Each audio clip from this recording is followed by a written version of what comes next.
जय हिंद. नमस्कार.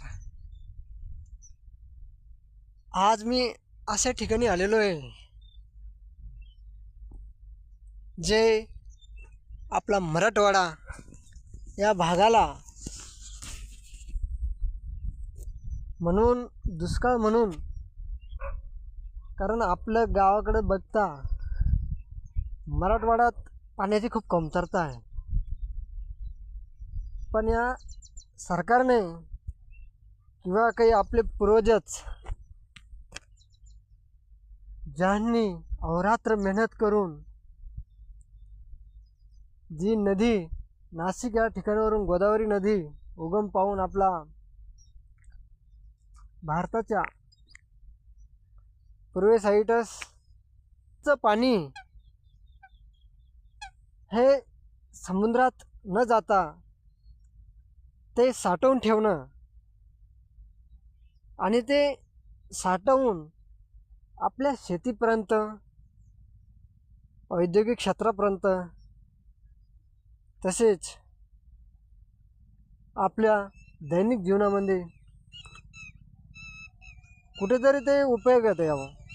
हे नुसतं समुद्रातच न जाता आजच्या वेळेला बघता 71% या पृथ्वी तलावरती पाणी आणि 29% फक्त जमीन, आणि त्या जमिनीमध्ये बी पाण्याची खूप कमतरता. तर आपल्याला जे निसर्गाने हे पाण्याची जी आपल्याला देणगी दिलेली आहे, हे आपलं मराठवाडा याच्यामध्ये संभाजीनगर जिल्ह्यापासून काही अंतरावर पैठण या तालुका ठिकाणी हे जायकवाडी हे धरण साक्षात इथं आल्यानंतर भरपूर दिवसाची इच्छा होती की बा खरंच पाण्याची, आपण जे घरी पाणी जे वापरतो त्या पाण्याची खरंच आपल्याला किंमत कळत नाही. आणि सरकारनं काही कोटी रुपये त्या प्रोजेक्टवरती सर्च किंवा इन्व्हेस्टमेंट करून ती जागा अशी निवडलेली असते आणि त्या जागेचं ठिकाणी ते पाण्याचा साठोबा केलेला असतो की आपल्याला आजच्या घडीला आणि भविष्यात आपल्या पिढीला पाणी कमतरता नाही व्हायला पाहिजेत. आणि आपला हा देश सुजलम सुफलम ह्या पद्धतीनुसार भारताची अर्थव्यवस्था पुढे कुठून जाऊन, आणि ह्या ज्या छोट्या छोट्या आपल्या औद्योगिक क्षेत्रात किंवा कृषीप्रधान देश आपला हा भारत देश, तर हे कुठेतरी मग एवढे इन्व्हेस्टमेंट करून आणि शेतीचं उत्पन्न होऊन किंवा औद्योगिक क्षेत्राचं उत्पन्न होऊन तर आपल्याला हे पाण्याची किंमत कशी येईल, याच्यासाठीच मी ॲक्च्युली जायकवाडी धरण बघण्यासाठी सर्वप्रथम आलेलो आहे. मी इथं आल्यानंतर हा पक्ष्यांचा आवाज, निसर्गमय शांत असं हे वातावरण, आणि जिकडं पहा जिकडं नजर पुरत नाही इथपर्यंत हा समुद्र, एक समुद्रासारखाच आहे. समुद्रातच बघा, पण समुद्राचं पाणी जे असतं ते एकदम खारट पद्धतीचं असतं. पण हे पाणी जे म्हटलं कधी ना, हिच्यात काही क्षार नाही, काही नाही, निवांत मस्त माशा, छानसं हे पाण्याचे आपले हे एकदम साधं पाणी आपलं. आणि ह्या पाण्याचं एवढं सरकारनं इन्व्हेस्टमेंट करून आपण प्रत्येक नागरिकांना हा पाण्याचा उपयोग योग्य कामासाठीच करावं, वेस्टेज करू नये जास्त प्रमाणात, आहे की नाही. इथलं हे शांत आणि प्रसन्न वातावरण, हा पक्ष्यांचा हा आवाज मनाला एकदम शांत करून जात असतो. काही प्रकारचे छोटे मोठे पक्षी ह्या तलावाच्या ह्या जायकवाडी धरणामध्ये आहे.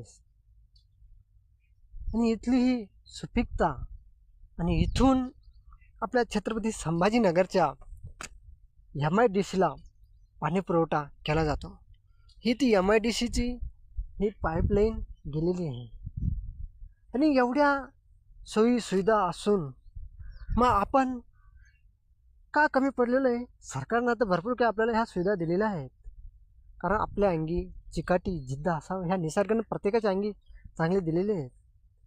तसंच आपण प्रत्येक गोष्ट समाजासाठी निस्वार्थपणे देण्याचं, जसं हे पक्षी बघा, पक्ष्यांचा थव्वा छानसा या पाण्यावरती ते इकडून तिकडून मस्त निवांत निसर्गमय वातावरणामध्ये खरंच पाखराची शाळा भरे पिंपळावरती ही आम्हाला हे 6वीचे असताना ही कविता ती आठवली. आणि चिमुऱ्याचे पोरं भरी गोंगाट करते, त्या पद्धतीनुसार हे पक्षी ह्या पाण्यावरती आपला हा जीवनाचा प्रवासाचा आनंद घेत आहे. आणि आपण काय आहे ॲक्च्युली मानवी जीवन छोट्या छोट्या गोष्टीमध्ये गुरफटून बसलेलो आहे. हो, स्वतःचं जीवन म्हणजे काय हे विसरून गेलेलो आहे. जीवन कसं जगायचं काय काय. मग खरंच आज वाटलं यार भरपूर दिवसापासून होतं, चला म्हटलं आता थोडी सुट्टी बी कमी राहिली, पण चला एक वेळेस जायकवाडी धरणाचं हे बघून या. ज्यावेळेस आपण एक ह्या निसर्गाच्या अशा ह्या छोट्या छोट्या गोष्टीचा विचार करत असतो ना, त्यावेळेस आपलं मन एकदम तृप्त आणि शांत होऊन जातो.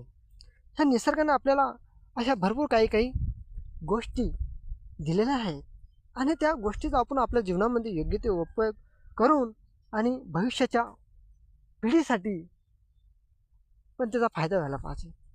यातच माझे 2 शब्द समाप्त करतो. आणि असा ह्या काही आपल्या आजूबाजूला ज्या काही घटना आहे, काही स्थळं आहे, ह्या स्थळांना आपण आवश्यक भेट द्यावं.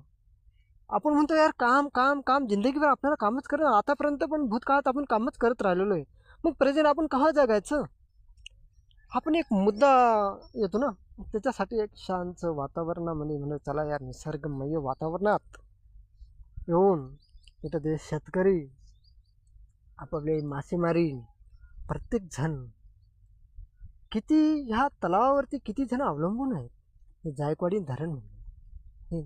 आणि साहजिक आहे मी ॲक्च्युली खूप दूर हे आता आहे जायकवाडी धरण, पण एक जायकवाडीचं एक छोटं कुठेतरी बा एखाद्या ठिकाणाला भेट द्यावं हे भरपूर दिवसाची इच्छा होती. आता हे पक्षी, हे बदक बघा, एकदम छानसं असं वातावरण आहे. इथं फक्त आणि फक्त या निसर्गाचा आवाज, निसर्गाने दिलेले हे पक्षी, त्यांचा चिडचिडाट, पक्षी उडतायत. हा एक पक्षी येऊ लागला मस्त उंच भरारी, खूप मोठे त्याचे पंख आहे. छोटे छोटे पक्षी पण आहेत.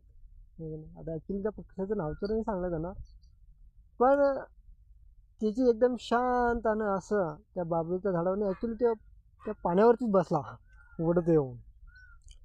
चालेल मित्रांनो, काहीतरी बा द्यावा या समाजाच्या व्हिडिओच्या माध्यमातून, हीच माझी सर्वांना हे जय हिंद जय महाराष्ट्र.